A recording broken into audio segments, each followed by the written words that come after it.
کہ جب شعبان کی آخری تاریخ ہوتی ہے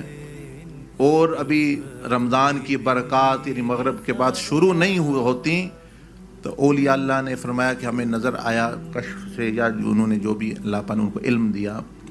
یہ تو طے شدہ ہے کہ حضور علیہ السلام کے وسیلے سے ملا، لیکن ویسے آپ کو اور بات بتا رہا ہوں کہ فرمایا کہ حضور علیہ السلام کے سینہ مبارک سے ایک ایسی نور کی کرن نکلتی ہے کہ جو سینہ مبارک سے نکلتی ہے اور جا کے آسمانوں سے جا کے ٹکراتی ہے۔ وہ آسمانوں کے لیے ایسی ہوتی جیسے چابی ہوتی دروازے کے لیے، وہ لگتی ہے جا کے تو رمضان کی برکات اور رحمتوں کا اترنا، برکتوں کا اترنا، آسمانوں کے دروازے کھلنا، جنت کے دروازے کھلنا یہ شروع ہوتے، ورنہ وہ بند رہتا ہے۔ جیسے آپ نے بلا تشبیہ و بلا مثال، مطلب کوئی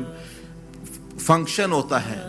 کوئی پارٹی ہوتی ہے، کوئی بہت بڑی پارٹی ہوتی ہے، تو بعض مرتبہ جو اہم بندہ ہوتا ہے وہ کہتے ہیں جی وہ آ جائے تو پھر جو ہے معاملات شروع ہوں گے، پھر اپنا شروع، تو وہ آ جاتا ہے تو کہتے ہیں جی آپ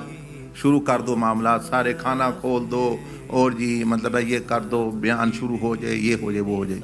تو یاد رکھیں زمین و آسمان میں اللہ کا جل جلالہ کے بعد اللہ پاک نے ایسی ہستی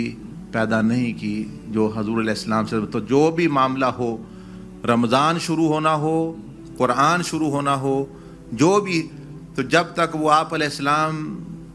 کا فیض اللہ پاک ان کے ذریعے بتایا، ایسے نور کی کرن نکلتی ہے، آسمان سے جا کے ٹکراتی ہے، تو پھر رمضان شروع ہوتا ہے، رمضان کی برکتیں شروع ہوتی ہیں۔ تو یہ رمضان حضور علیہ السلام